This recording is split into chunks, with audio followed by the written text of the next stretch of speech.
Bismillahirrahmanirrahim. Assalamualaikum warahmatullahi wabarakatuh. Assalamualaikum warahmatullahi wabarakatuh. Alhamdulillahi rabbil alamin. Wassalatu wassalamu ala ashrafil anbiya'i wal mursalin. Wa ala alihi wa sahbihi wa man tabi'ahum bi ihsanin ila yaumiddin, amma ba'd. Qala Allah ta'ala rabbi shrah li sadri wa yassir li amri wa hlul 'uqdatam min lisani yafqahu qawli.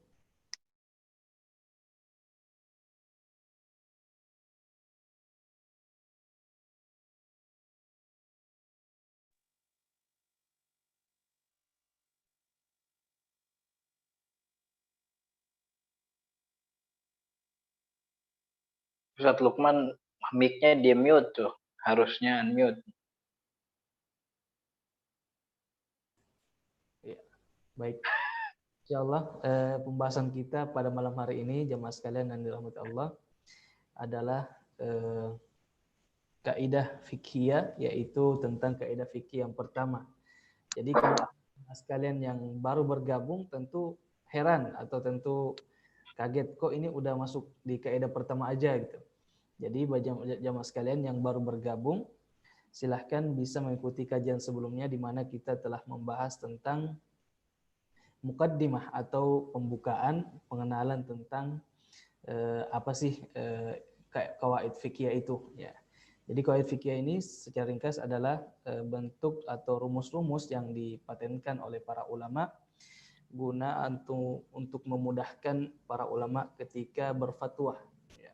Untuk lebih jelasnya silakan disaksikan videonya, rekaman videonya di website resmi Rumah Fikih yaitu www.rumahfikih.com. Kemudian dipilih kolom Sekolah Fikih Live, atau bisa juga disaksikan di kanal YouTube Rumah Fikih Indonesia. Di sana banyak sekali rekaman-rekaman video-video Sekolah Fikih Live yang telah terlewat ya. Jadi jemaah sekalian bisa menyaksikan pembukaan atau mukaddimah pelajaran kita di kanal YouTube Rumah Fikih Indonesia.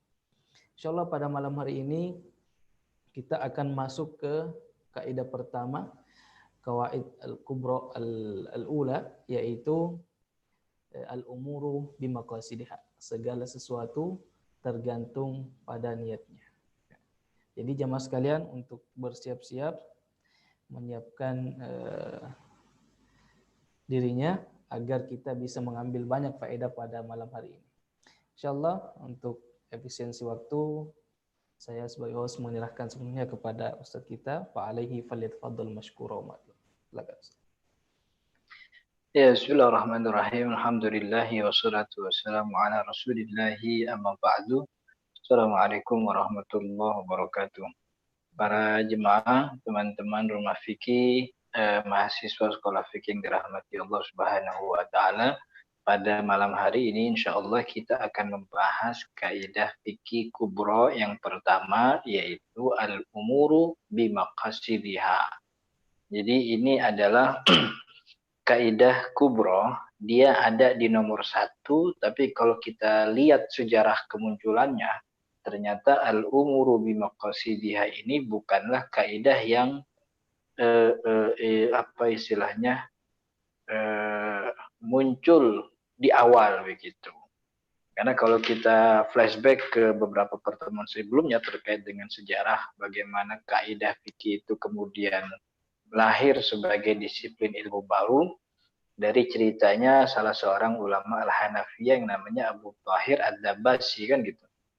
Abu Thahir Ad-Dabbasi ternyata setiap malam mengulang kaidah fikih dari seluruh fatwa yang ada dalam mazhab Hanafi, kemudian dia simpulkan, dia ikat setiap masalah itu dengan satu kaidah. Nah, kaidah yang dia kumpulkan dari seluruh fatwanya Imam Abi Hanifah, mazhab Al-Hanafiyah, itu jumlahnya 17. Lalu yang terdengar oleh Abu Sa'id Al-Harawi, yang itu dia adalah orang yang mendengar itu, yang terdengar hanya sampai 7. Lalu kemudian 7 itu diringkaskan oleh ulama di zamannya, salah satunya Imam Al-Karhi, menjadi 4 kaidah yang kita tahu: al-yaqin la yazulu bisyak, kemudian ad-dararu yuzal, kemudian lagi yang ketiga apa?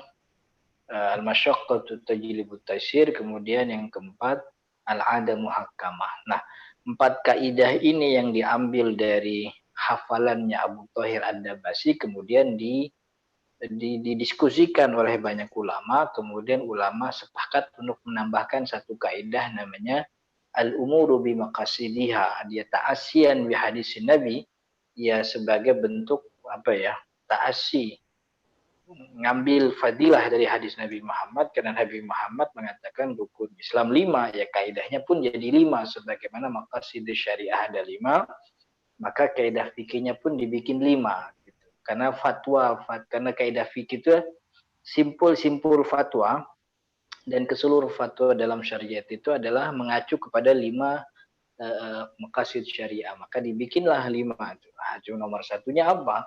Dari 4 itu tidak ada yang membahas pekerjaan hati, karenanya nomor 1 ditaruhlah hadis Nabi Muhammad, innamal a'malu binniyat. Nah, innamal a'malu binniyat itu sudah cukup sebenarnya menjadi kaidah. Hadis Nabi Muhammad itu innamal a'malu binniyat itu sudah cukup menjadi kaidah, akan tetapi kurang apa? Kurang jame, kurang menghimpun. Makanya teksnya itu dirubah oleh ulama jadi kaidah dengan istilah al-umuru bimaqasidiha. Karena kalau hadis innamal a'mal, amal itu hanya terbatas pada pekerjaan badan gitu. Pada pekerjaan badan. Padahal konteks hadis tersebut tuh bukan pekerjaan badan kan. Ya kan, innamal a'malu binniyat itu kan hadisnya terkait dengan hijrah Nabi kan. Dengan para sahabat dari Mekah ke Madinah, ternyata ada muhajir Ummu Qais. Ummu Qais ya. Jadi ada perempuan apa namanya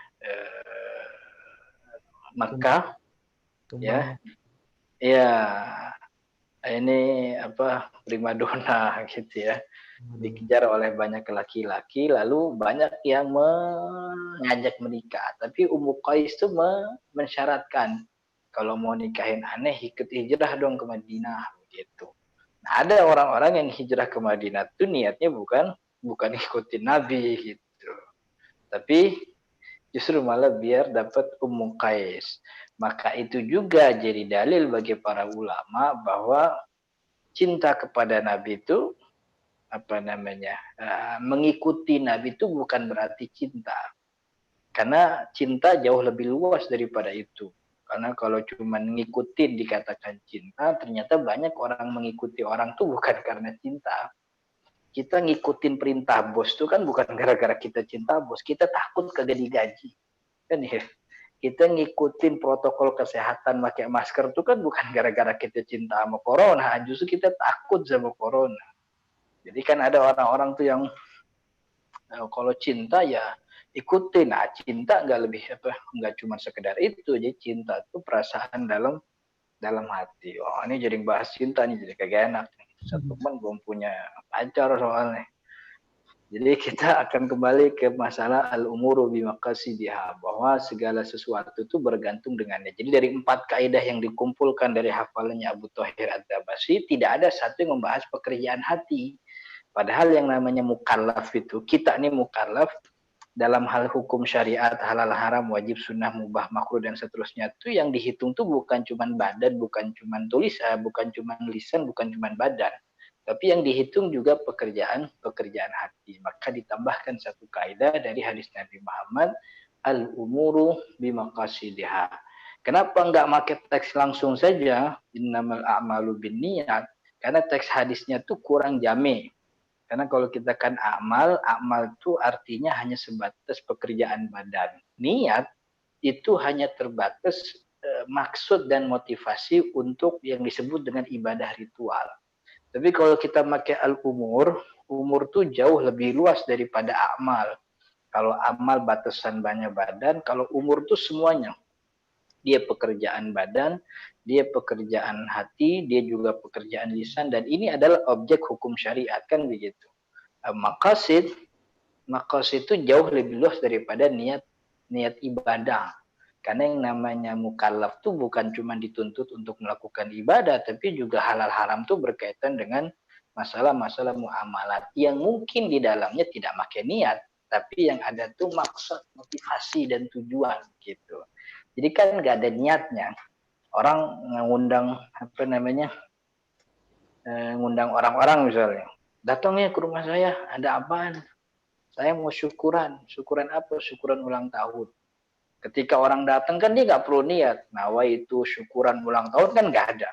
Tapi ketika ngundang, ngumpulin orang tuh dia punya motivasi dalam dirinya tuh. Motivasinya apa? Sebagai bentuk syukur. Nah, itu kan nggak bisa dibilang niat. Tapi itu maksud gitu. Jadi maksud itu jauh lebih luas daripada niat. Maka itu ulama ngambilnya tuh al-umur bimaqasidiha gitu. Nah, jadi kita mulai. Nah, coba Ustaz tampilkan slide yang sudah kita siapkan.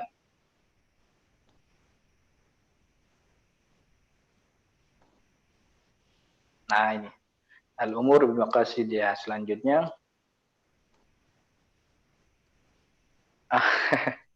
ini salah. Ini dah al-umur bimaqasidiha.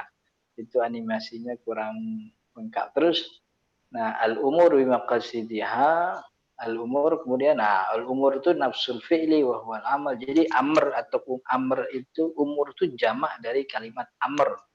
Amr itu kalau secara teks itu artinya perkara gitu. Nah, perkara yang berkaitan dengan hukum syariat dan itu dibebankan kepada kita di seorang mukallaf ya ada 3 tadi, pekerjaan badan, pekerjaan lisan dan juga pekerjaan hati. Kemudian maksud artinya apa Ustaz Lukman? Maksud artinya maksud itu jamak dari maksud yang artinya keinginan kuat, al-i'tizam ya. Buat tawajjuh itu tujuan arah. Jadi ente ini ngumpulin orang mau maksudnya mau diapain kan gitu. Ente ini bikin aplikasi ini arahnya mau kemana. Jadi jauh lebih luas dibanding dengan kalimat niat. Karena niat itu lebih spesifik apa namanya. Walaupun kalau kita artikan secara bahasa niat dan maksudnya dia juga. Tapi secara istilahnya niat itu lebih cenderung kepada apa namanya qasdu al-amali taqarruban ilallah. Menyengaja melakukan sesuatu sebagai bentuk ketaatan, sebagai bentuk ritual ibadah kepada Allah Subhanahu wa taala, maka ulama makanya kalimat al umur bimaqasidiha. Nah, kalau kita artikan secara kaidah, maksudnya tidak satu persatu, jadi al-umur bimaqasidiha itu artinya segala perbuatan mukallaf, baik perkataan, pekerjaan, dan juga perbuatan itu, lisan, pekerjaan lisan dan badan, bergantung kepada maksud dan niatnya dalam hal kaitan dengan hukum syara dan konsekuensi syariahnya. Jadi maksudnya apakah seorang itu dapat pahala dan dosa tergantung apa motivasinya. Lalu apakah kalau itu merupakan ibadah dan ibadahnya ibadah yang wajib, apakah itu bisa menggugurkan kewajiban atau tidak menggugurkan kewajiban, tergantung bagaimana niatnya. Jadi ini perkara yang penting ya, jangan diabaikan. Karena mohon maaf nih dengan segala hormat, saya melihat beberapa orang tuh sangat abai terhadap niat. Bahkan dalam ibadah ritual begitu ya. Jadi menganggap bahwa niat itu bukan sesuatu yang bukan pokok ibadahnya gitu. Padahal ibadahnya diniat juga gitu. Jadi akhirnya banyak orang yang kalau kita lihat tuh datang ke masjid langsung kemudian takbiratul ihram tanpa ada prosesi niat gitu ya. Walaupun memang niat itu tidak harus dengan pelafalan berhenti dulu, tapi mesti ada penenangan hati gitu ya. Apa istilahnya? Apa sih siap-siap tuh kalau bahasa Arabnya tuh kan gitu. Iya kan? Namanya orang mau balapan MotoGP kan nggak langsung turun jalan, kan siap-siap dulu. Dia manasin motor dulu kan gitu. Dipayungin tuh sama umbrella girl itu kan.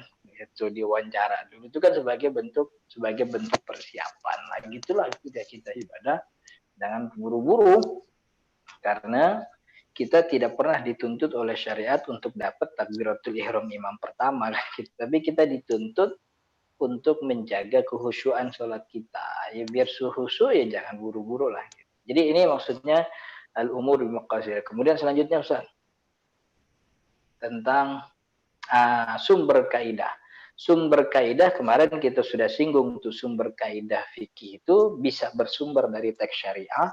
Teks syariah itu bisa Al-Quran, bisa hadis Nabi Muhammad, atau selain teks syariah. Nah, selain teks syariah itu bisa saja dia merupakan ijma, kesepakatan ulama, atau dia adalah kesimpulan hukum dari Al-Quran dan juga dari hadis Nabi Muhammad SAW. Atau yang ketiga, dia bersumber dari fatwa para imam-imam mazhab terdahulu, kemudian disimpulkan oleh ulama selanjutnya dari dari sisi illah dan juga taksil qaid usulnya begitu. Nah, kalau ini kaidah usul kaidah fikih al-umur bimaqasidih ini sumbernya jelas hadis Nabi Muhammad SAW. Dan hadisnya banyak. Yang pertama hadis riwayat Imam Al-Bukhari ya, innamal a'malu binniyat wa innama likulli imri'in ma nawa. Dan setiap seorang mendapatkan balasan sesuai dengan niatnya gitu. Nah, ini poin ini penting nih. Nanti kita jelasin. Innamal a'malu binniyat, segala sesuatu bergantung dengan niatnya. Ini nih prase awal ini belum dapat jawaban kita. Nah, jawabannya tuh ada di kedua tuh. Wa innama likulli imri'in ma nawa, dan setiap orang akan mendapatkan balasan sesuai dengan apa yang dia niatkan. Faman kana hijratuhu, ini hadis tentang hijrah kan. Siapa yang hijrahnya ila dunya yusibuha aw imra'atin yankuha fa hijratuhu ila ma hajaru ilaihi. Siapa yang niat hijrahnya untuk dunia yang ia kejar atau untuk wanita yang dia pengen nikahi, maka hijrahnya sesuai dengan apa yang dia niatkan. Jadi sebagai informasi kepada para jemaah, hadis ini, hadis Nabi Muhammad ini memang betul ngomongin orang yang ngejar namanya Ummu Qais gitu.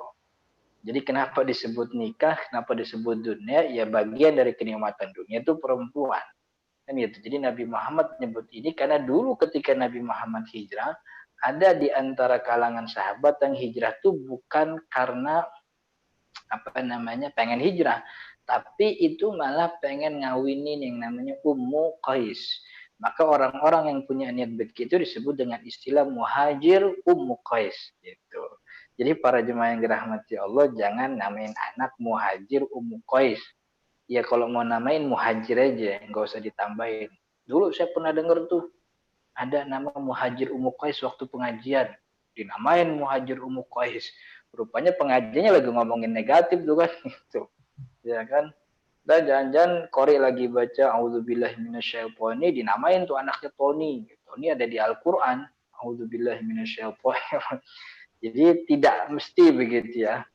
Jadi muhajir Ummu Qais itu adalah orang-orang yang hijrahnya. Nah itu kan juga bagusnya Nabi ya. Salah satu karakter Nabi itu nggak pernah pengen menjelekkan orang di depan umum, di depan publik gitu. Karena kalau Nabi Muhammad sebut namanya siapa tuh muhajir Ummu Qais, kan Nabi Muhammad tahu, iya kan? Tapi bukan itu intinya. Intinya itu adalah niat seperti itu bukan niat yang diinginkan oleh Allah dan Rasul. Itu poinnya. Nggak usah siapa yang ngerjain kan begitu. Itu Nabi Muhammad tuh ngajarin begitu. Begitu juga kita kalau benci seseorang. Jangan orang yang disebut. Tapi pekerjaannya itu gitu yang menjadi titik masalah yang kemudian kita jelaskan bagaimana solusinya.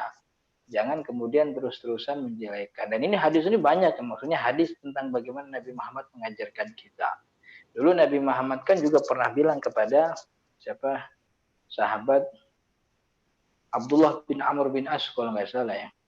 La takun misla fulan, kata Nabi Muhammad. Jangan jadi kayak fulan. Nggak disebutin namanya fulan siapa. Kenapa Rasul fulan? Nah, kata Nabi Muhammad, yakumu minal laili wa lam yusalli. Dia bangun tengah malam tapi dia nggak sholat.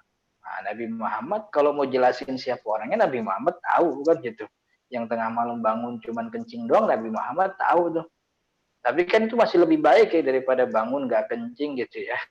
Ya bangun kencing itu masih lebih baik daripada kencing di kasur kan begitu.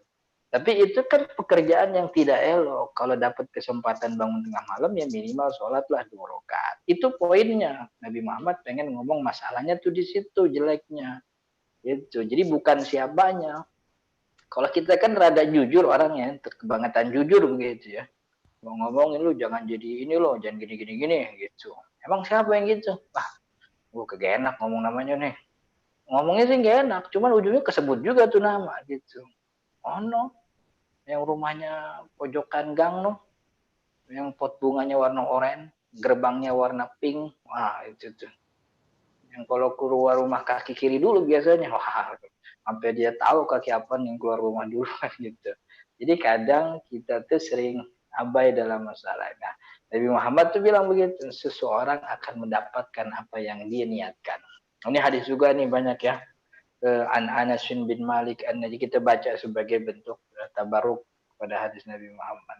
Anna rajulan minal ansari min bani Amr bin Auf qala ya Rasulullah, dari Sayyidina Anas bin Malik, seorang dari kalangan Ansar dari Bani Amr bin Auf datang kepada Nabi Muhammad sallallahu alaihi wasallam dan berkata, innaka raghabtana fil siwaki fahal duna dzalika min syai'.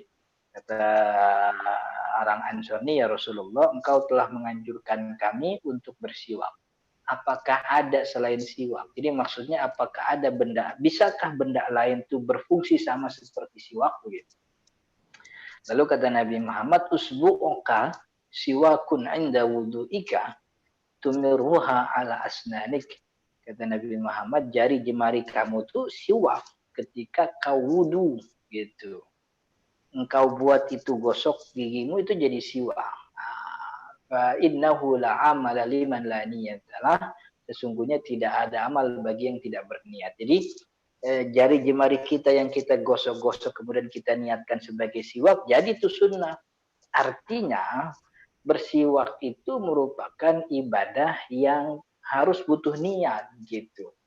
Karena ibadahnya itu bukan ada di siwaknya, ibadahnya itu ada pada membersihkan giginya, menghilangkan bau mulut. Maka dengan apapun itu kita bisa membuat itu bersih, membuat hilang bau mulut, menjadi segar itu aroma mulut kita, dan kita niatkan sebagai siwak, dapat sunnahnya. Jadi percuma juga kalau kemudian beli siwak, saking pengen ngikutin sunnah sampai beli siwak ke Arab gitu ya. Padahal di Arab juga bukan siwak yang dulu dari Nabi Muhammad juga begitu. Tapi ketika siwak hanya untuk, dengan segala hormat mohon maaf gitu ya, hanya untuk idharon gitu ya, nampang doang tuh, ya tuh kurang soleh apa tuh, siwak gue dari Arab gitu, siwak gue dari Arab kurang soleh apa tuh, gue beli gamis di Mekah depan Masjidil Haram yang di Ampar tuh yang murah, itu kan barang reject semua gitu. Jadi izharannya itu jadi tidak apa namanya, tidak membuat ibadahnya menjadi diterima karena niatnya bukan siwak, niatnya malah mau pamer doang kan begitu. Jadi ternyata siwak itu ibadahnya ada membersihkan gigi bukan pada kayunya. Maka karena ini membersihkan gigi ini juga kegiatan kita di mana-mana, maka untuk kita bisa dapat pahala ya niatin itu sikat gigi sebagai bentuk siwak yang dianjurkan oleh Nabi Muhammad SAW. Kemudian ada Al-Quran An-Nisa, wa man yakhruj minan baitihi muhajiran ilallahi wa rasulih thumma yudrikhul mautu faqad waqa ajruhu 'ala Allahi wa kana ghafuran rahima. Siapa orang yang keluar dari rumahnya muhajiran, hijrah kepada Allah dan Rasulnya, thumma yudrikhul mautu, kemudian dia didatangi oleh kematian, wafat di tengah jalan, faqad waqa ajruhu 'ala Allahi, maka pahala yang telah sampai kepada Allah karena dia keluar rumah dengan niat yang ikhlas bahwa dia hijrah kepada Allah dan Rasulnya. Tapi sebaliknya kalau dia kemudian hijrah bukan karena Allah, bukan karena Rasul, ya walam yaqa ajruhu 'ala Allah. Kemudian itu sumber kaidah. Berarti kaidah umur maqabi maqasidia ini adalah sumbernya kesimpulan dari hadis Nabi Muhammad SAW. Kemudian selanjutnya, nah urgensi, seberapa penting itu niat gitu ya, seberapa penting. Nah dari hadis Abu Hurairah, hadis yang pojok kanan bawah dikotakin, dari Abu Hurairah radhiyallahu an qala Rasul sallallahu alaihi wasallam, man hamma bihasanatin falam ya'malha kutibat lahu hasanah Jadi salah satu keistimewaan yang diberikan oleh Allah kepada umat ini bahwa niat kita tuh bagian dari ibadah gitu. Jadi ibadah kita tuh bukan ngangkat tangan, yaitu bagian dari ibadah. Maksudnya bukan tok itu ngangkat tangan doang, bukan sujud doang. Tapi sebelum itu intensi intensi apa kalau bahasa Inggris itu niat tuh attention ya. Good attention itu, good wish itu juga bagian dari ibadah. Allah Nabi Muhammad yang bilang man hamma bisa bihasanatin. Siapa yang berkeinginan gitu. Hamma itu apa Ustaz? Kalau bahasa maknanya tuh apa namanya? Ar-raghbatu fin nafsi itu hamma, ada keinginan dalam diri. Ini gue lihat di jadwal ntar malam ada pengajian di sekolah fikih.com kan gitu. Ntar malam gue ikut Itu udah niat kebaikan tuh. Man hamma bihasanatin, niat doang tuh, belum dapat pekerjaannya, kutibat lahu hasan, udah ditulis tuh satu kebaikan kan gitu. Wa man hamma bihasanatin fa'amilaha, dia niat dari pagi dapat pahala, lalu datang waktu jadwalnya malam dia ikut, maka kutibat lahu asyran, itu yang dia kerjain tuh diganjar 10 ila sab'imi'atin sampai 700 kali lipat. Bahkan dalam Al-Quran Allah menyebutkan wallahu yudha'ifu liman yasha, kan gitu. Allah menggandakan, dan gandanya itu nggak dijelasin sampai berapa. Itulah salah satu keistimewaan umat Nabi Muhammad, bahwa banyak hal yang kita bisa ambil dan itu dapat pahala. Bukan cuma teknis ibadahnya, tapi atensi yang baik, niat yang baik itu juga sudah menjadi bagian dari ibadah dan bisa menghasilkan banyak banyak pahala gitu ya. Maka banyak-banyaklah berniat kebaikan. Tapi orang yang manhamma biha sayyi'ah, orang yang ingin melakukan kejahatan, falam ya'malha, tapi dia nggak ngerjain gitu. Dia lihat, waduh, ini ada dangdut online nih ntar malam di channel ini gitu. Dangdut aja sih nggak ada masalah, cuman biasanya tuh yang nyanyi, yang joget perempuan kayak gitu kan maksiat tuh ya gitu, nggak usah dijelasin tuh. Dia niat tuh, ntar malam gue mau nonton nih dangdut online. Siapa artisnya? Biduan terkenal di mana gitu ya. Dia tatet tuh memo, dia taruh memo di depan spakbor motornya.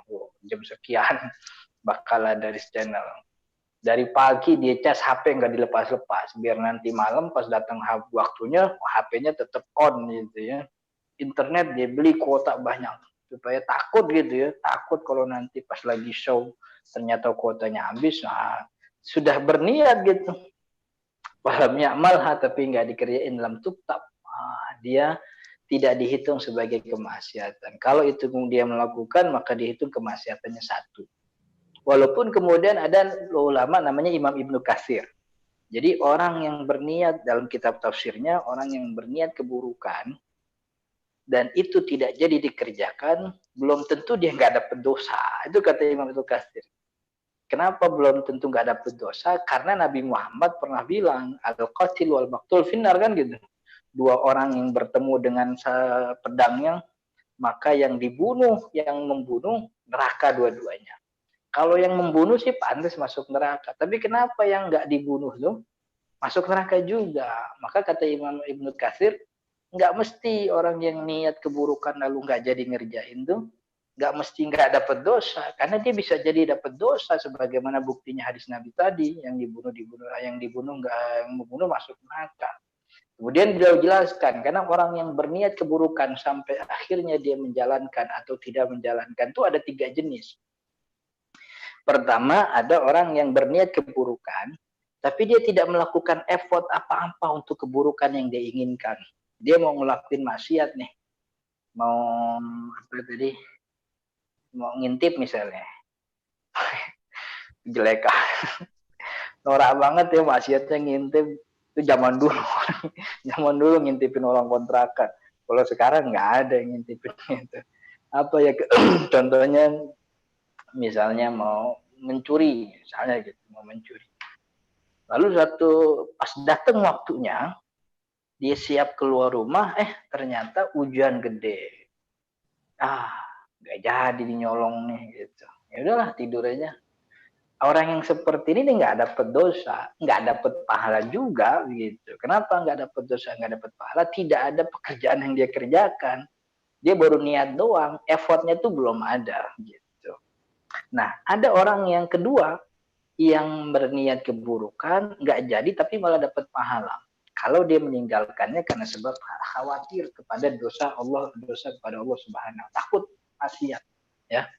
Sudah berniat dari pagi nih, wah, malam gue datengin tuh rumahnya Haji Fulan gitu, orang yang pelit, gue mau colong gitu. Tiba-tiba datang waktu malam hari, waktu sholat maghrib datang, dia dengar istrinya sholat sambil digedein suaranya. Wah.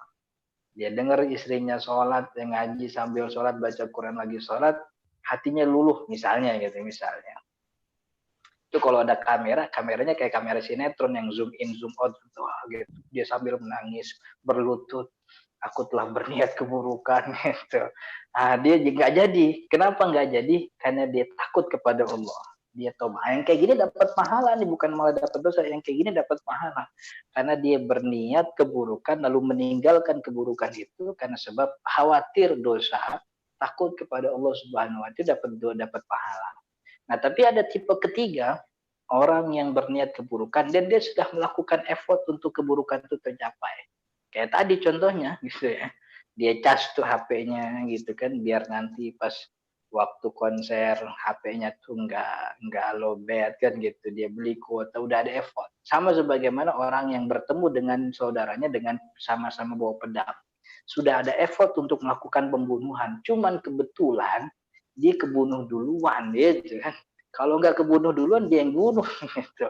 Makanya dua-duanya di neraka. Nah, itulah pentingnya niat dalam syariat. Bro, jangan sampai niat itu malah justru kita abaikan. Kita bisa menampung pahala dengan pahala yang banyak dengan niat itu. Ya tentu urusan niatnya main-main, apa ini niatnya serius, Allah kan yang tahu kan gitu.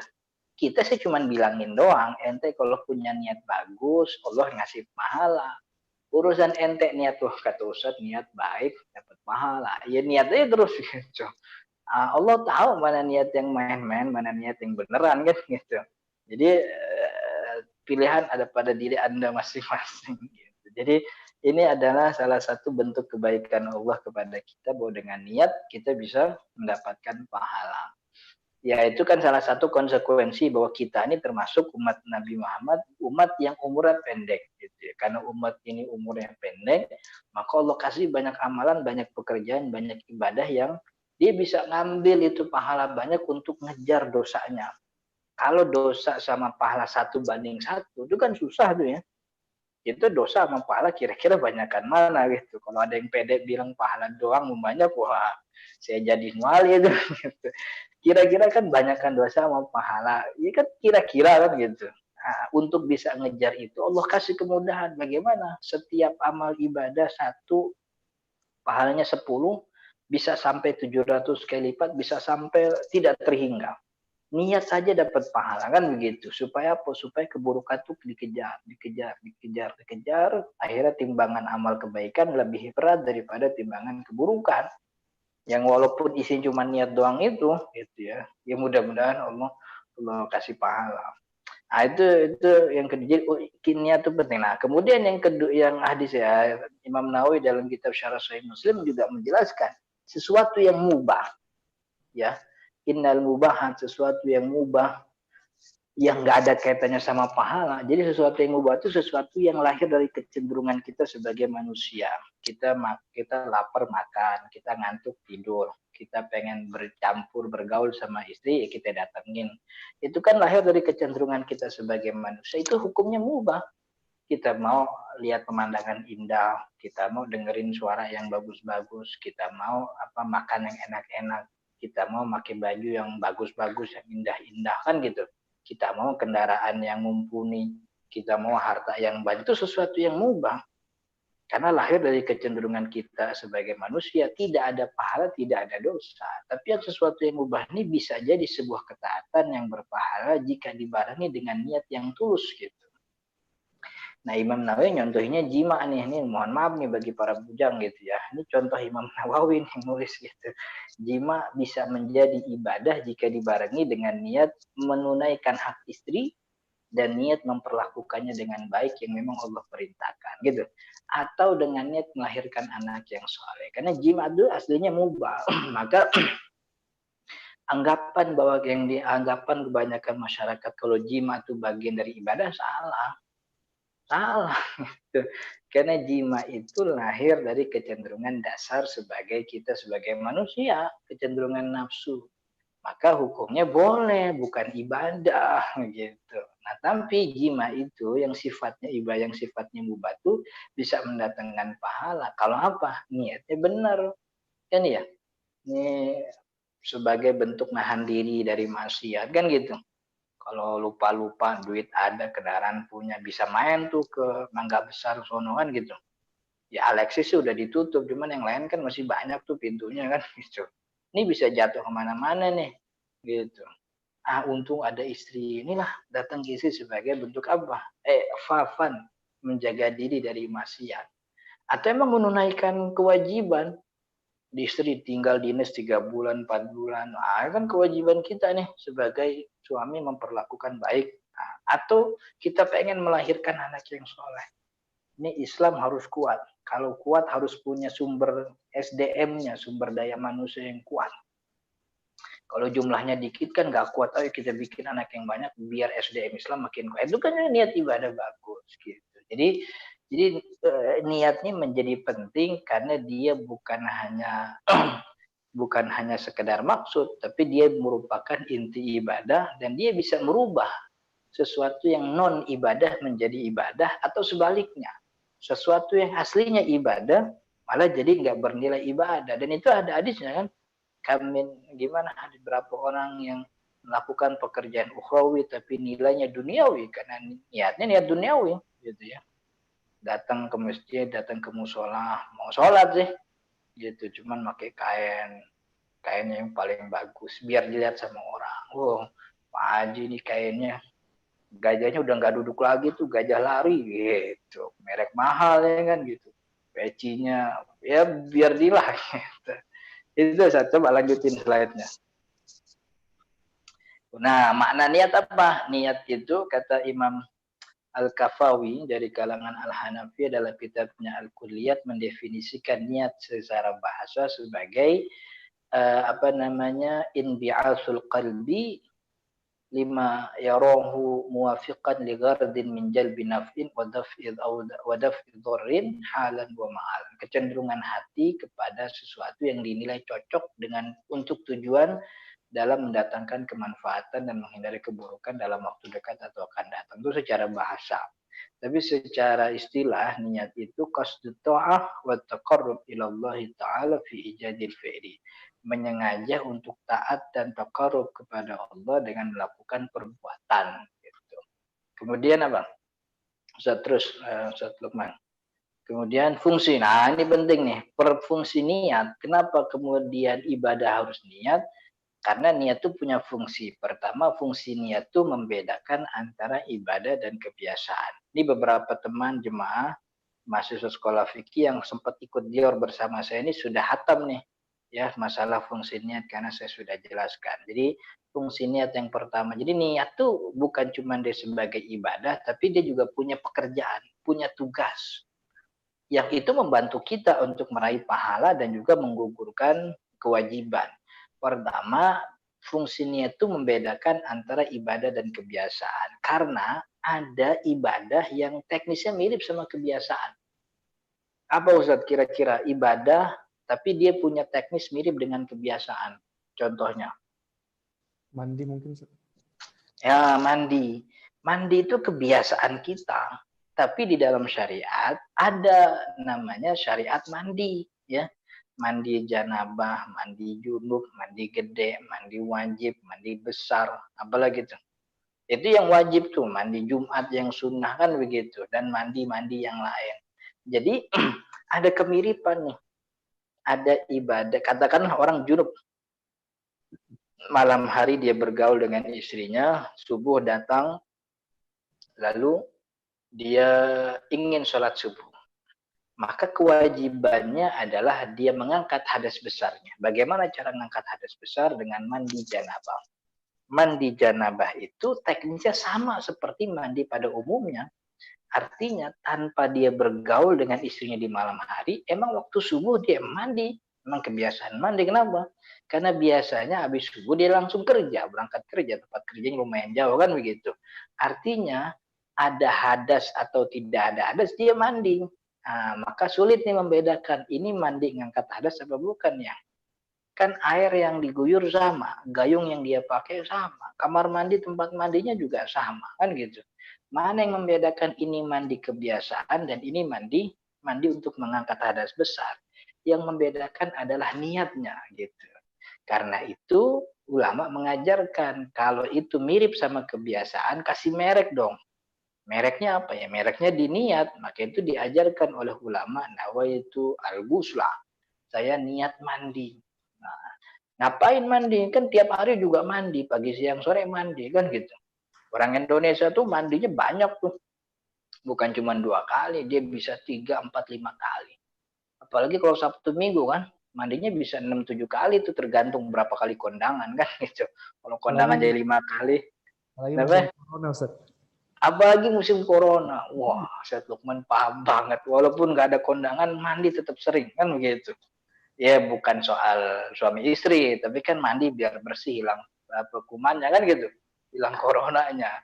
Mana nih yang bedain mandi ngangkat hadas besar dengan mandi biasa? Nawaitul ghusla, saya niat mandi.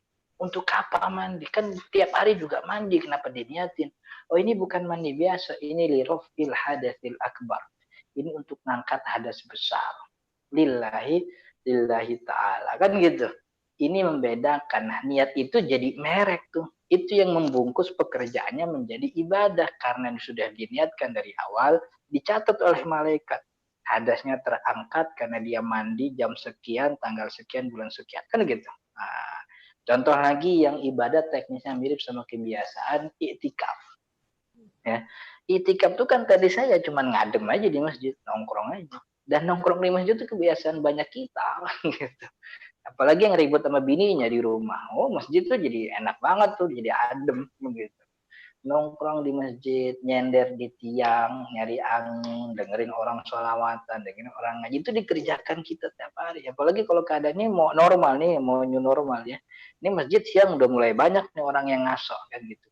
Apa bedanya ojek online, tukang asongan, taksi online ngaso di masjid dengan orang etikaf? Kan gak ada bedanya, sama-sama nongkrong.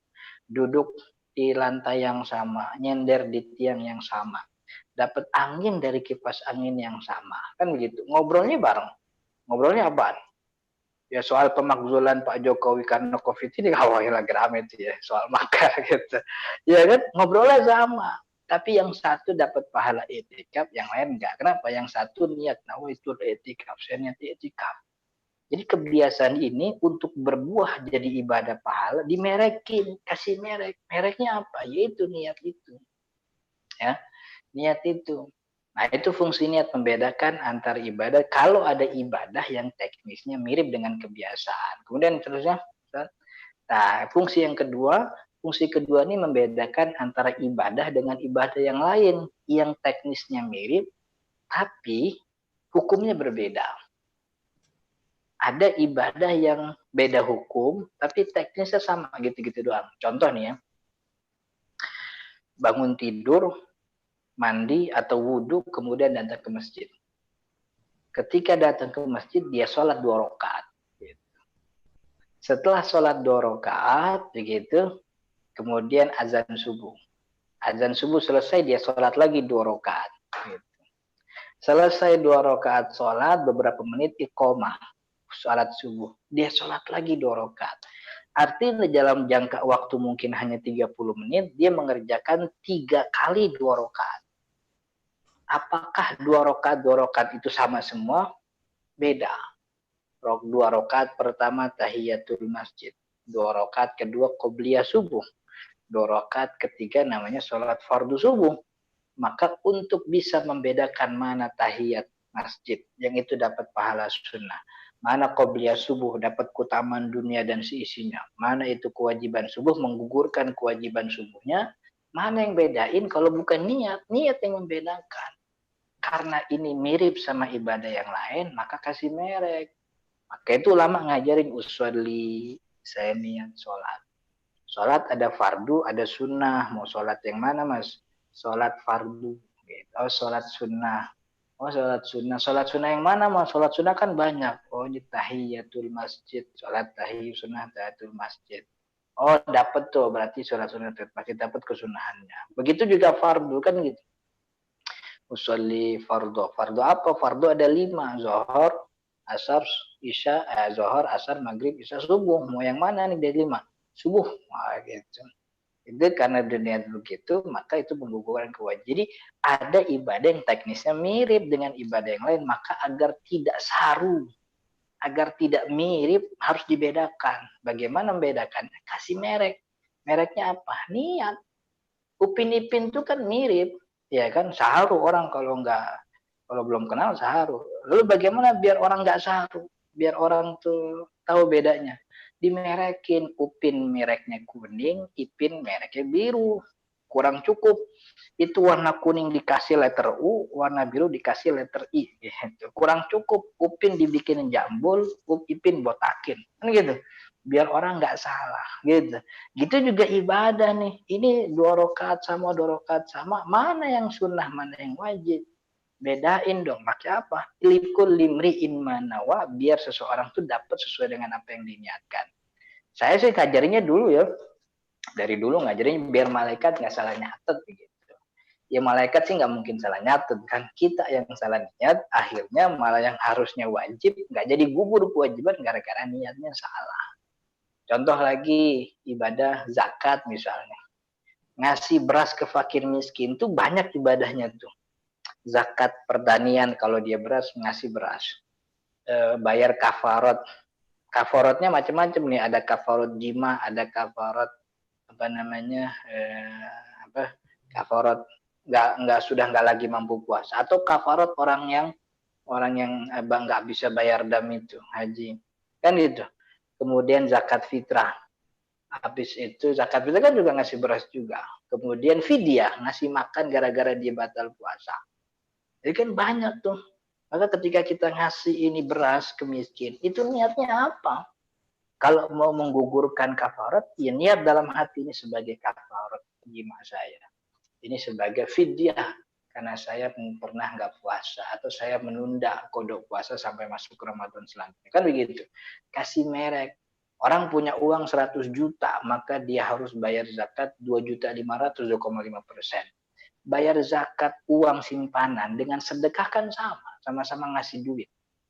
Gitu. Kalau dia cuma ngasih duit nih sedekah saya Pak gitu, dia nggak niat sebagai zakat, ya udah kewajiban zakatnya masih ada tuh. Ya harus niatin itu sebagai karena ibadahnya mirip gitu ya. Zohor asar itu kan mirip 4 rakaat juga, tapi waktunya beda. Bukan tidak mungkin orang sholat zohor di waktu asar, asar di waktu zohor kan gitu. Maka kasih merek. Gitu. Kasih merek supaya bisa membedakan ini kewajiban zohor, ini kewajiban zuhur. Atau orang ini, orang musafir kan gitu. Orang musafir 2 rakaat bareng tuh. Zohor asar. Mana yang asar, mana yang zuhur.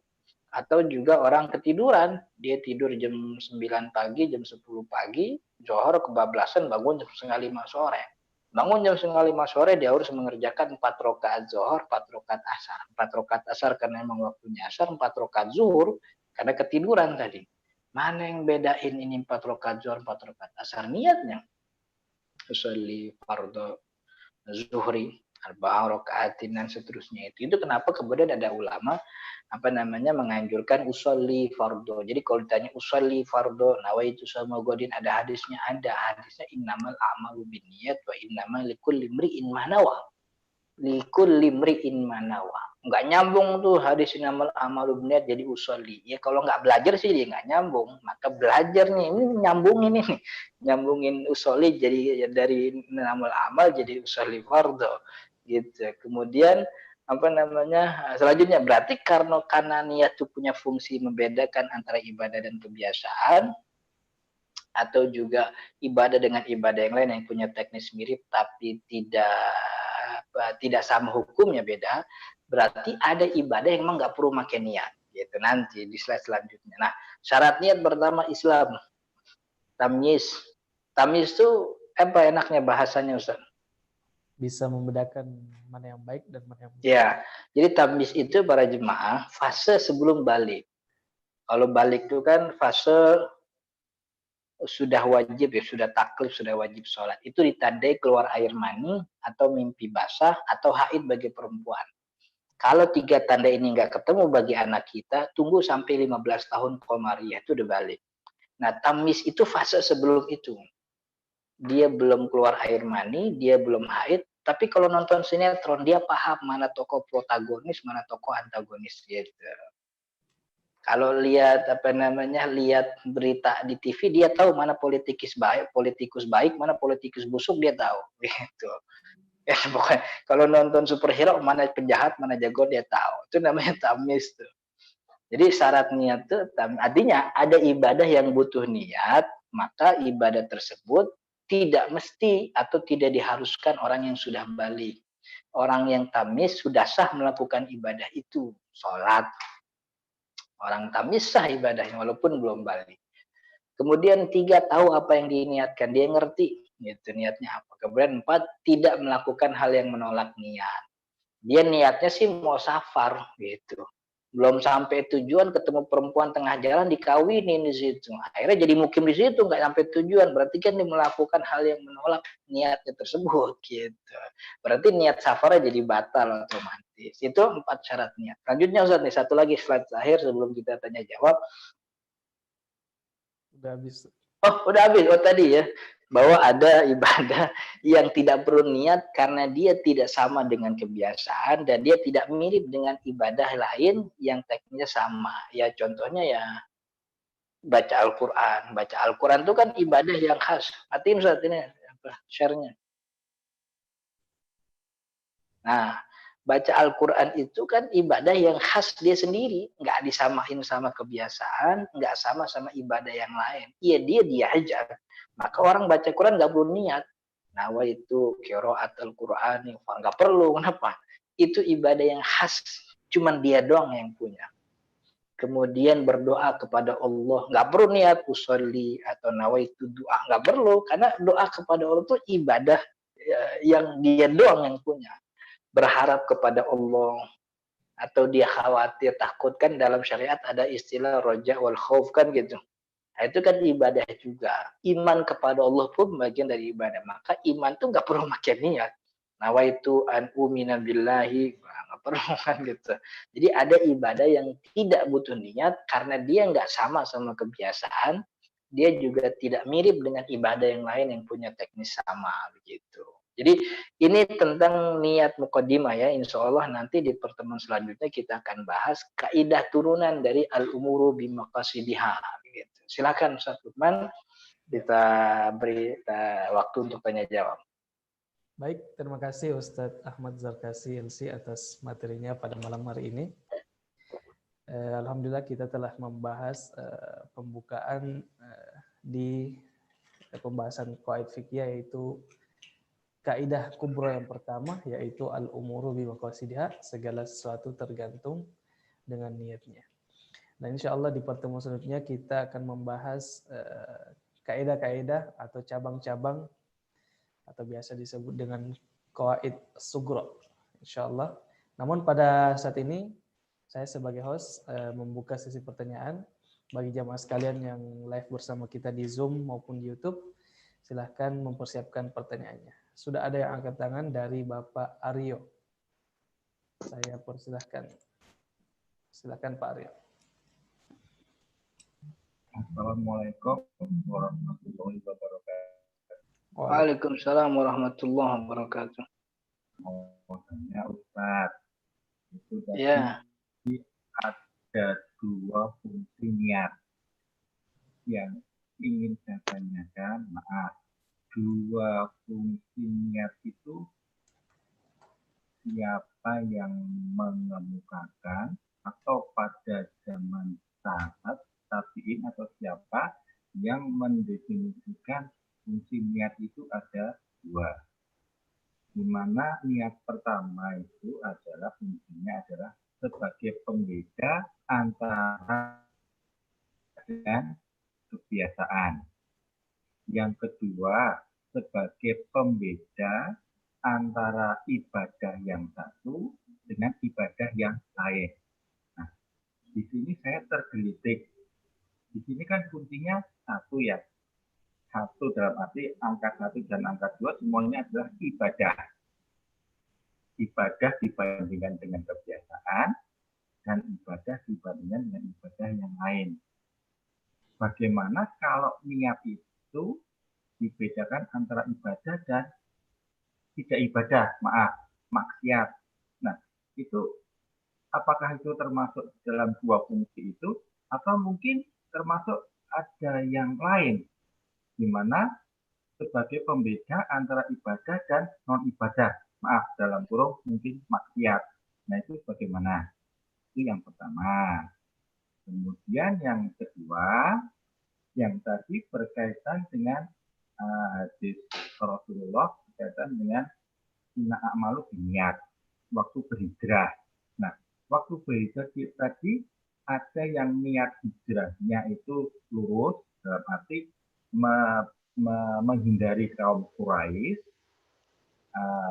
kemudian meninggalkan harta benda dan sebagainya, dan ada yang berniat untuk mencari tadi wanita ya umur ya kepada dia, dan ada juga yang mencari kekayaan.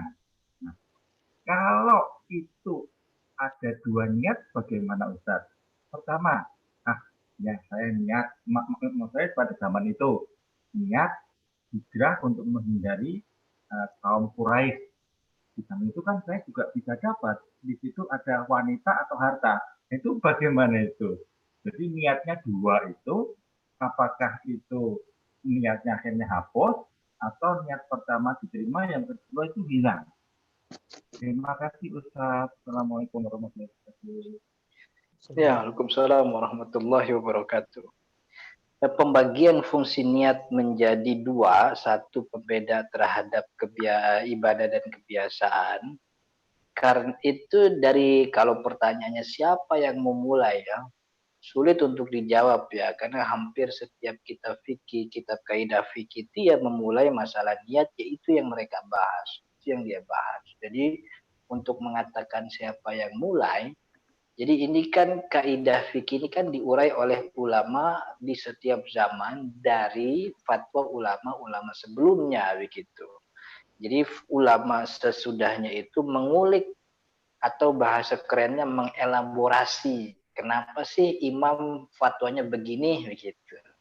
Karena ya imam sebelumnya pun juga mengelaborasi hadis Nabi. Kenapa ya Nabi Muhammad begini-begini gitu, hadisnya kok bilang begini? Kenapa yang ini dilarang? Kemudian lahirkan yang namanya illah, sebab hukumnya. Lahir yang namanya maksud, tujuan disyariatkan ini. Lahir yang namanya kemudian falsafah hukumnya. Begitu juga dalam hal ini pembagian redaksi, pembagian fungsi niat itu kan lahir dari pemahaman ulama terhadap innama likullim mri'in manawa. Orang akan mendapatkan apa yang dia niatkan. Nah, sesuatu yang dikerjakan oleh seseorang itu ya bisa berarti ibadah atau bisa juga bukan ibadah gitu. Dia bisa merupakan ibadah, bisa merupakan bukan ibadah. Kalau tadi ditanya kemaksiatan, kemaksiatan itu bagian dari kebiasaan. Karena kebiasaan itu adalah pekerjaan yang tidak ada unsur ibadahnya. Teknisnya bukan teknis wahyu. Kalaupun dia perkataan, bukan perkataan yang turun dari wahyu. Itu bukan ibadah. Nah, itu kan kebiasaan kita. Nilai ibadahnya itu bisa dimasukkan dari niatnya. Jadi kalau ditanya pembagian niatnya jadi dua, itu seperti apa ya? Kenapa dibagi jadi dua itu kayak sesuatu saking itu disepakati, orang nggak perlu lagi nanya gitu. Mohon maaf. Jadi itu sesuatu yang hampir sudah selalu dibahas oleh ulama ya, karena yang kita kerjakan cuma dua, baik itu ibadah atau bukan ibadah.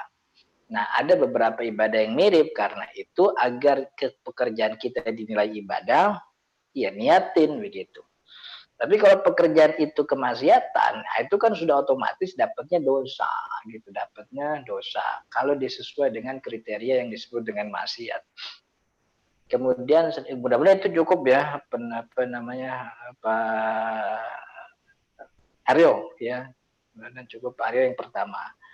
Kemudian yang kedua, jadi kalau ditanya kemaksiatan itu bagian dari kebiasaan, karena dia tidak punya nilai, unsur ibadahnya tidak ada.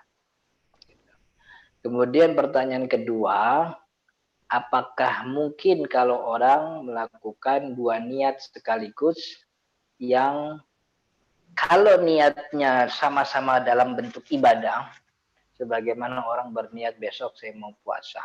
Puasa apa? Besok mau puasa Senin, sekalian puasa Syawal. Ini Ayamul Bid juga, sekalian puasa Ayamul Bid. Itu diterima karena jenis ibadah dalam level yang sama. Tapi kalau dalam level yang berbeda begitu ya, maka yang paling diambil adalah yang diniatkan pertama kali. Kalau dia niatnya saya mau mau qada puasa, tapi sekalian nih biar puasa Syawal.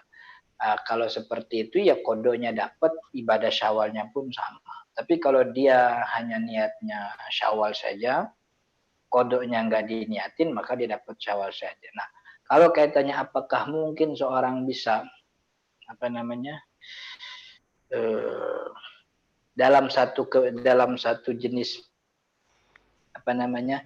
ibadah dia, atau dalam satu jenis kebiasaan dia niatnya dua. Satu niatnya adalah sebagai bentuk ibadah, contoh tadi hijrah, ya. Untung-untung dia bisa nikah gitu kan. Jadi sebagai sebagai jadi ibadah, niat ibadah juga, tapi dibarengin dengan niat keduniaan. Nah, mana yang dapat? Berarti kan ini kan bukan dua-duanya bukan ibadah nih. Dua-duanya satu ibadah, satu bukan. Berarti kan kontradiktif. Beda kalau dia tadi niat puasa bareng puasa Syawal, puasa sunnah, sama-sama ibadah, jadi bisa ngeblend gitu. Ini dua niat ini nggak ngeblend ya, karena satu ibadah, satu non ibadah, dan kecenderungannya malah bertolak belakang. Maka mana yang terhitung sebagai niatnya? Tentu kan kita tidak bisa mengukur karena itu ada pada dalam hati. Tapi kalau kita merujuk kepada definisi hati, definisi niat itu sendiri, kalau tadi saya tampilkan tuh Imam Al-Kafawi. Yang lebih dalam tuh definisi niatnya Imam Al-Ghazali dalam kitab Ihya. Inbi'asul qalbi la ghayra gitu. Kecenderungan hati satu-satunya itulah yang dikatakan sebagai niat dan motivasi. Gitu. Artinya mana yang lebih besar dalam hatinya, kecenderungan keduniaan gitu, atau kecenderungan pada ibadahnya gitu. Biasanya dan memang ini ketetapannya, ibadah itu tidak bisa digabungkan dengan niat yang bersifat menolak esensi ibadah itu tersebut begitu ya. Contoh nih, orang bergaul dengan istrinya, dia niat sebagai ibadah, tapi kan sebagai pemenuhan hasratnya saja. Itu bisa diterima karena pemenuhan hasrat itu dibolehkan dalam syariat, dan dia melakukan hal itu dalam kotak pernikahan. Sah tuh begitu, dapat dua. Tapi ada hal yang dia tuh nggak mungkin masuk nih begitu. Mesti salah satunya yang dimenangkan. Kayak tadi hijrah tapi pengen pengen keduniaan. Maka mana yang lebih dimenangkan tergantung kekuatan dalam hatinya. Dia lebih condong kepada mana di dalam hatinya. Jadi kita nggak bisa menetapkan mana yang menang. Yang memenangkan adalah yang paling tinggi dari kecenderungan hati si pelaku niat itu sendiri begitu. Kecenderungan yang besar dalam dirinya itu ke dunia atau ke akhirat begitu. Kalau kecenderungan paling besar kepada dunia, ya Allah kan tentu tahu niat dia, maka Allah kasihlah dunia begitu. Tapi akhiratnya dia nggak dapat. Tapi kalau kecenderungan akhirat dia yang paling tinggi, insya Allah keduniaan pun akan mengikuti manfaatnya tersebut. Sebagaimana ulama sering mencontohkan, orang nanam rumput, ya jadi rumput aja. Tapi kalau orang nanam padi, padinya dapat, rumputnya pun dapat sama begitu. Jadi ini pertanyaan yang saya kira cukup ya jawabannya, mudah-mudahan cukup gitu. Tapi kalau nggak cukup, jadi Pak Arya nanti bisa belajar lebih jauh dengan ustadz-ustadz yang lain gitu ya, biar bisa mengkomparasi. Ya, Baik. Terima kasih Pak Aryo atas pertanyaannya. Selanjutnya ada dua partisipan yang sudah pertama Bapak Ahmad MZ. Silakan Pak Ahmad ya. Pak Agus aja dulu. Oh, Pak Agus. Oke. Pak Agus silakan. Pak Agus. Pak Ahmad paling bisa. Mengalah kayaknya. Dia pengen tahu saya nanya apa gitu. Ustaz balik ke, maaf nih saya nggak pakai video nih, gelap-gelapan. Ya. Jadi balik ke masalah niat yang bernilai ibadah itu seperti apa untuk satu pekerjaan yang sudah rutin gitu. Misalnya kita ini ya, sebagai suami gitu, sebagai bapak gitu kan, kita kan dituntut untuk mencari nafkah gitu Ustaz ya. Iya. Dan pemenuhan kewajiban itu apakah secara otomatis kita lakukan, kita mendapat pahala bernilai ibadah, atau harus pakai niat dulu gitu yang tadi Ustaz. Jadi tiap kita mau keluar rumah nih, niat saya ini gitu loh Ustaz. Apakah begitu? Itu sama juga masalah berhubungan sama suami istri gitu kan ya. Kan kita tahu kan masing-masing kita ada butuh ini, nah itu kita memenuhi kebutuhan itu kan artinya kan bersedekah juga gitu. Saya soalnya kalau nggak salah apakah benar hadisnya ini hadis sahih atau enggak yang Rasulullah bilang hadis yang mana? Yang apa, kalau berhubungan sama istrinya itu bernilai pahala. Kenapa kok bisa bernilai pahala? Rasul, kalau kamu melakukan itu kepada orang lain bukan ya? Iya. Nah, itu gimana Ustaz? Itu aja Ustaz. Dan mungkin Pak Ahmad apakah sama pertanyaan? Ya, Assalamualaikum. Iya, jadi pertanyaannya tadi ya. Pertanyaannya jadi nambah pembahasan, ada yang kelewatan. Jadi tadi di awal kita bedain antara niat dengan maksud atau tujuan, arah begitu ya, motivasi. Niat itu identik dengan ritual ibadah yang ada teknis pekerjaannya. Maka untuk mengerjakan teknis itu didahului dengan niat. Nah, niatnya biasanya usolli, fardo, yang itu kemudian membedakan antara dia dan kebiasaan atau ibadah yang lain, itu niat. Tapi kalau hal yang sifatnya mubah, pekerjaan kita, nyari duit, nyampur sama bini, kemudian dengerin yang indah-indah, istirahat dan sebagainya, kan itu nggak perlu makin niat, tapi yang dituntut tuh motivasi dalam diri gitu. Kecenderungan hati. Jadi ketika naik motor tuh nggak perlu nawa itu nyari rezeki, saya niatin, nggak perlu. Jadi cukup motivasi yang ada dalam diri itu yang menjadi penentu apakah kebiasaan kita itu mendapatkan pahala atau tidak. Maka itu kaidahnya tuh dibikin luas oleh ulama dengan istilah al-umur bimaqasidiha. Segala sesuatu bergantung maksud. Nah, kalau maksud itu masuk di dalam nyono motivasi dan juga niat gitu ya. Gitu bagus ya. Jadi beda antara niat dan maksud, motivasi itu. Niat itu identiknya memulai sebuah ritual ibadah. Tapi kalau maksud itu ya kecenderungan yang ada dalam hati, kecondongan kita gitu, motivasi kenapa kita kemudian nyari duit gitu. Jadi tidak dalam bentuk teknis niatnya nawaitu dan sebagainya. Itu ya Pak Agus ya. Itu kan satu doang itu ya Pak Agus Saman ya. Oh, kalau hadis itu hadis yang siapa yang menggauli istrinya sekian. Saya belum pernah belajar tuh ya. Gitu. Jadi saya buka bab nikah pun hadis itu saya nggak nemu tuh. Gitu. Jadi bab nikah itu kan soal rukun, kesunahan dan seterusnya. Saya belum pernah nemu tuh ya. Nggak tahu ya, emang saya kurang yang kayak saya. Kayaknya sih saya yang kurang belajar gitu. Hadis bahwa kalau apa namanya menggauli istri gitu. Buat saya sih nyampur sama bini nggak usah dimotivasiin itu. Emang udah senang aja kan gitu. Nggak usah dimotivasi itu. Kita tahu itu ibadah kan gitu. Jalanin gitu. Itu bagus ya. Baik, terima kasih Pak Agus atas partisipasinya. Sekarang kita serahkan kesempatannya kepada Bapak Ahmad. Silakan Pak Ahmad. Assalamualaikum Ustadz. Assalamualaikum warahmatullahi. Saya agak banyak, gak apa-apa ya pertanyaannya. Gak apa-apa. Pertama tadi masih soal jima Ustadz. Waduh. Tadi jima sebagai apa namanya? Kalau kita niatkan untuk apa namanya? Menyenangkan istri atau melaksanakan hak istri, memenuhi hak istri, itu kalau kita lakukan dengan niat, maka itu dinilai sebagai ibadah. Pertanyaan saya gini, berarti bukan jimanya yang dinilai sebagai ibadah, tapi niat untuk memenuhinya yang sebagai ibadah. Betul. Ah, itu satu. Yang kedua Ustadz, tadi Ustadz menyebut kata hamma ya. Saya jadi ingat surat Yusuf ayat 23 kalau nggak salah Ustadz.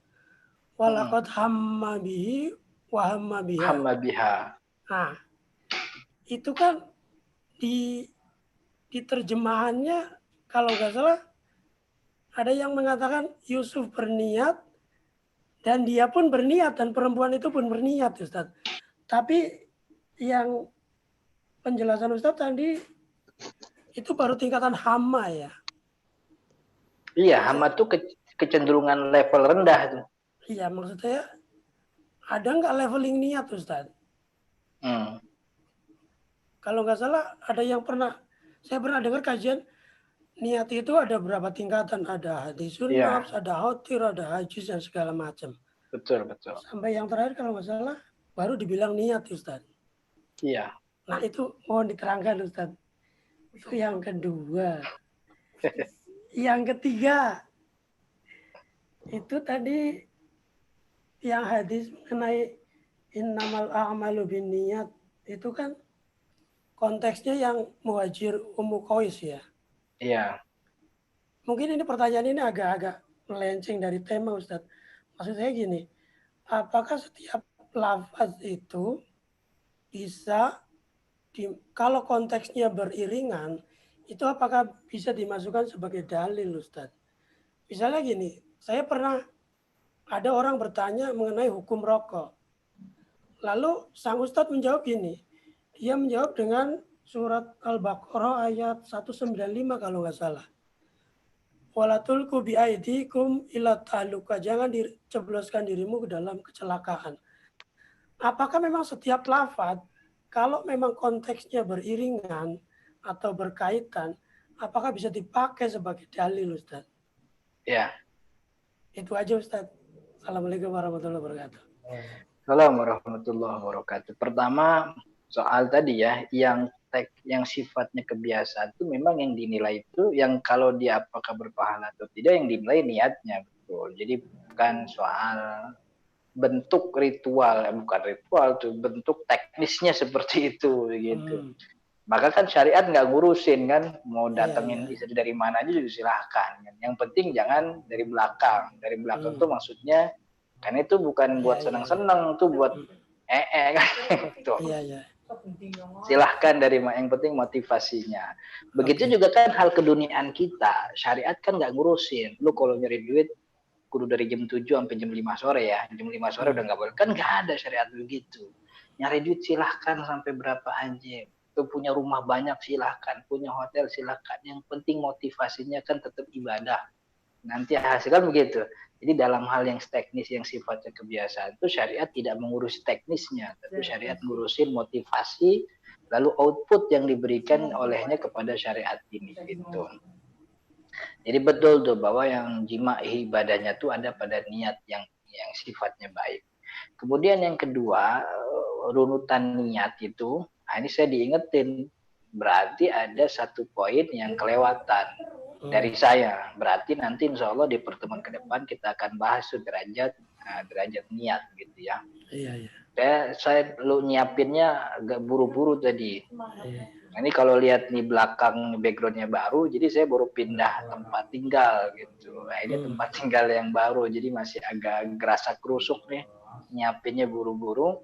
Jadi ini kita insya Allah di pertemuan selanjutnya kita akan bahas tuh level level umum dalam diri manusia sampai pada levelnya. Kemudian yang ketiga berkaitan dengan tadi ya. Mungkin Pak Ahmad juga udah pernah dengar ada kaidah usul fikih yang banyak disinggung oleh ulama. Al-ibratu bi umumil lafzi la bi khususis sabab gitu. Jadi dan ini kaidah usul fikih yang disepakati hampir seluruh 4 mazhab fikih. Itu disebutkan oleh Imam Ibnu Qudamah dalam Rawdatun Nadzir bahwa yang jadi patokan dari teks syariah itu bukan sebabnya kenapa teks itu muncul, tapi maksud teksnya itu, umumul lafz, keumuman teksnya itu yang kita ambil saripatinya lalu kita aplikasikan kepada masalah-masalah lain yang itu didiamkan oleh wahyu atau datangnya setelah wahyu berhenti begitu. Dan ini lebih cocok untuk bukan cocok, maksudnya ini yang lebih diterima oleh ulama karena wahyu itu berhenti, masalah terus berlanjut. Kalau selalu hukum dikaitkan dengan sebabnya, berarti nanti hukum-hukum selanjutnya tuh nggak ada hukumnya, masalah selanjutnya tuh yang akan datang nggak ada hukumnya. Maka kaidahnya tuh bagaimanapun teks itu datang, sebabnya bagaimana, kita bukan nggak fokus, kita nggak ambil sebabnya, tapi kita ambil saripati inti kenapa maksud dari teks tersebut begitu. Teks tersebut kan lagi ngomongin yang hijrah kan gitu. Iya. Tapi bukan berarti masalah hijrah doang, seluruh masalah begitu. Kalau itu dibarengi dengan niat yang buruk, itulah poinnya kan begitu. Sebagaimana Nabi Muhammad dulu mengharamkan khomer itu kan dulu haramnya bukan dulu dibuatnya cuma dari 2 buah kurma sama anggur. Tapi kan yang jadi poin sebab Nabi Muhammad ngomong gitu kan, poinnya kan bukan anggur kurmanya, tapi memabukkannya itu gitu. Maka kita ambil tuh memabukkannya, kita aplikasikan kepada hal-hal lain selain anggur dan kurma yang itu memabukkan gitu. Itu Pak Ahmad. Jadi kaidah usulnya al-ibratu bi umumil lafzi la bi khususis sabab. Oke? Mudah-mudahan kejawab. Bukan jadi itu ada apa? Maksudnya bukan keseluruhan ayat itu bunyi. Iya, kayak bukan masalahnya. Kayak rokok yang tadi saya tanyakan itu kan ayat awalnya wa'angfiku gitu ya, belanjalah di jalan Allah gitu. Tapi kemudian mengkait-kaitnya dengan rokok itu gimana sih? Agak-agak ganggu saya. Tapi kalau yang tadi masalah rokok dijawabnya wala tulqu bi aidikum ila tahlaka itu memang agak masuk akal dan itu yang banyak dipakai oleh ulama. Gitu ya. Wala tulqu bi aidikum ila tahlaka itu kan cerita tentang perang ya, Nabi Muhammad kan yang Romanya nafsu banget mau maju gitu. Kata Nabi Muhammad, jangan maju duluan gitu. Turun wahyu wala tulqu bi aidikum. Jangan mentang-mentang semangat mau jihad lu maju kagak pakai tameng kan gitu. Nah, itu turun ayat itu. Maka ayatnya teksnya untuk perang, tapi konteksnya kan dalam segala hal. Jangan masukkan diri kalian kepada sesuatu yang merusak diri kalian sendiri. Iya. Paham Ustaz. Jadi ada satu masalah yang belum kejawab, insya Allah di pertemuan akan datang. Iya. Selanjutnya dari ini kita dahulukan yang angkat tangan ya, jamaah sekalian. Selanjutnya dari Bapak Muhtarom. Silakan Pak Muhtarom. Assalamualaikum Ustaz. Assalamualaikum warahmatullahi wabarakatuh. Ya Ustaz, ini mungkin pertanyaan yang mendasar ya bagi sebagian orang pun sudah tahu, cuman saya ingin memastikan mengenai pelafalan niat Ustaz dalam mazhab kita, mazhab Syafi'i kan dalam sholat kita disunahkan untuk melafalkan niat gitu ya. Apakah pelafazan niat dalam mazhab kita ini sudah ijma seluruh mazhab Syafi'i, ataukah seluruh imam mazhab 4 ini sepakat juga tentang sunnahnya melafalkan niat, Ustaz? Karena kita kan ya tahu sendiri di sosmed apalagi banyak yang nyerang soal niat ini biar kita semakin mantap gitu, Ustaz. Iya, gitu. Ustaz. Ya. Assalamualaikum. Waalaikumsalam. Saya tuh sudah melepaskan diri ya dari isu bid'ah nggak bid'ah ya, karena itu melelahkan sekali gitu ya. Jadi that's apa kalau bahasa that's not my issue kan itu. Itu bukan isu saya. Tapi begini, pelafalannya itu clear ya dalam mazhab Syafi'i itu sifatnya dianjurkan. Karena niat itu tempatnya dalam hati. Seluruh ulama sepakat niat itu tempatnya dalam hati. Nah, hati ini itu kesiapan orang terhadap hati untuk berniat itu ternyata kan beda-beda. Ada yang hatinya tuh sering diganggu dengan was-was, dengan keraguan-raguan. Apalagi dalam masalah ibadah kan setan pasti selalu mengganggu. Nah, bagi orang-orang seperti ini, agar dia yakin bahwa dia sudah berniat, maka niat lafadzkan saja. Agar kupingnya mendengar, kemudian badan dirinya pun menjadi yakin saya sudah niat begitu. Maka itu melafadzkan itu menjadi dianjurkan bagi orang-orang yang punya hati agak goyang gitu, kurang mantep. Jadi niatin itu bagus.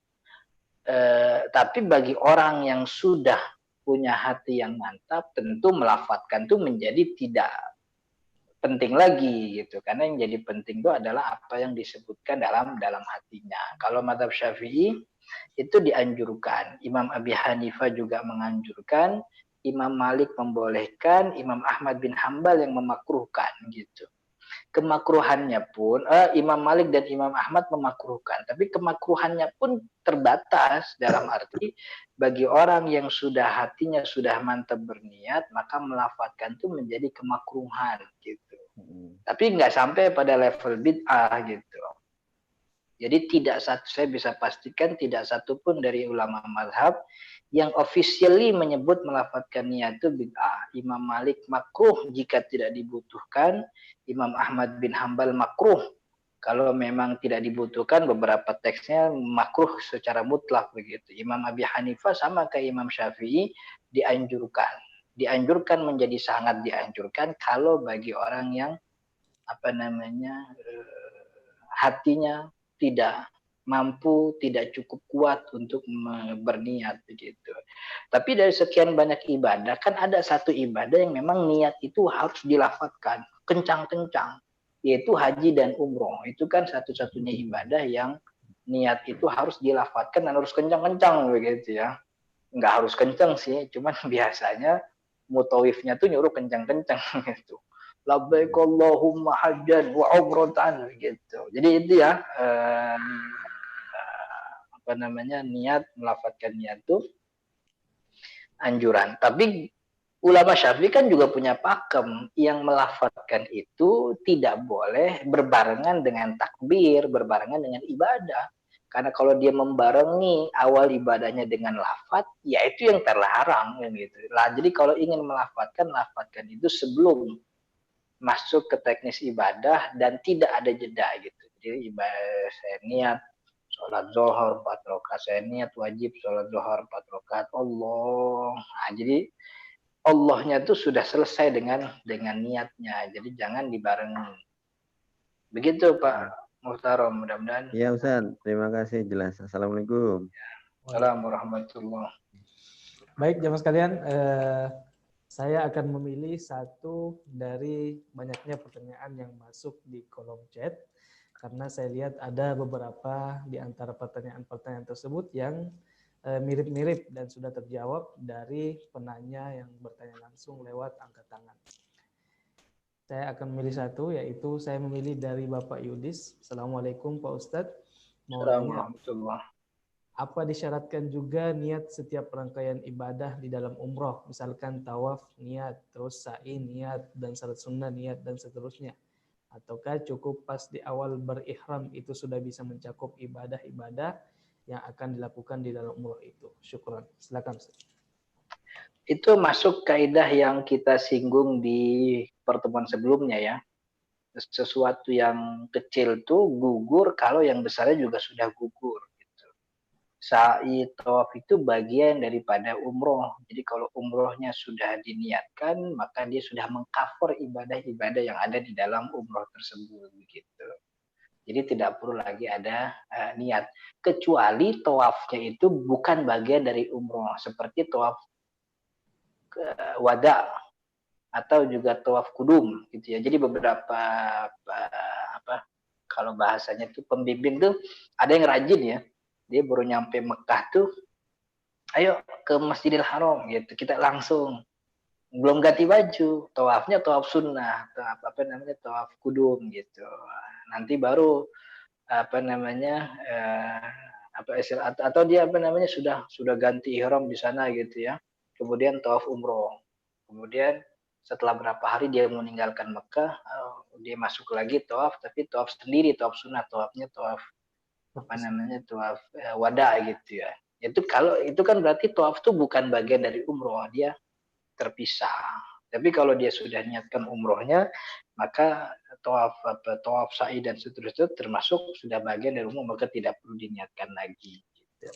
Kecuali di tengah pekerjaan itu dia melakukan hal yang menolak niatnya. Seperti ada syarat dalam tawaf itu bersuci, kemudian dia merasa batal walaupun bersuci dalam tawaf itu kan menjadi istilahnya dimaklumi ya kalau itu, atau apalah hal-hal yang sifatnya membatalkan niat umrohnya tersebut gitu ya. Gitu Ustaz. Baik. Jadi kami mohon maaf kepada beberapa jamaah yang belum bisa kami bacakan karena waktu kita sudah habis. Insya Allah kita akan bertemu lagi di episode selanjutnya di mana kita akan membahas lebih rinci lagi tentang kaidah yang pertama ini, yaitu masih dengan kaidah al-umuru bimaqasidiha, namun kita akan membahas tentang furu' atau cabang-cabang dari kaidah al-umur bimaqasidiha ini.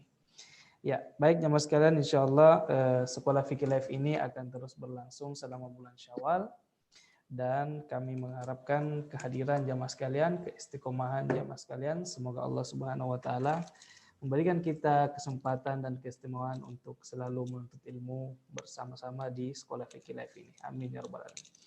Kemudian jamaah sekalian, sebagai bentuk informasi juga, kami dari tim Sekolah Fikih Live menyediakan tempat untuk beramal, yaitu berinfak. Bagi jamaah sekalian yang memiliki harta untuk diinfakkan, maka kami menyediakan tempat, yaitu bisa disalurkan di nomor rekening Ustazah Aini Aryani, Bank Muamalat, bisa dilihat di sini. Dan kami juga menyampaikan sebagai bentuk informasi bahwa untuk menyaksikan atau mengambil banyak faedah dari Rumah Fikih Indonesia, bisa dengan mengunjungi langsung website Rumah Fikih, www.rumahfikih.com. Di sana banyak sekali artikel-artikel tentang fikih tentunya, dan juga banyak sekali PDF yang gratis yang bisa dibaca dan bisa di-share secara gratis.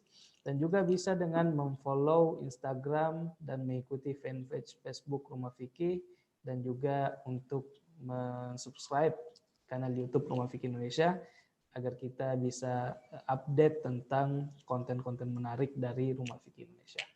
Itu saja mungkin yang bisa kita ambil pada kesempatan kita kali ini. Ya, saya ucapkan banyak terima kasih, jazakallahu khairan kepada Ustadz kita, Ustadz Ahmad Zarkasi LC. Kemudian saya ucapkan jazakumullahu khairan kepada jamaah sekalian. Saya mewakili kru yang bertugas mengucapkan terima kasih. Kita tutup dengan doa kafaratul majlis. Subhanakallahumma wa bihamdika. Sampai jumpa di episode berikutnya. Assalamualaikum warahmatullahi wabarakatuh. Assalamualaikum warahmatullahi wabarakatuh.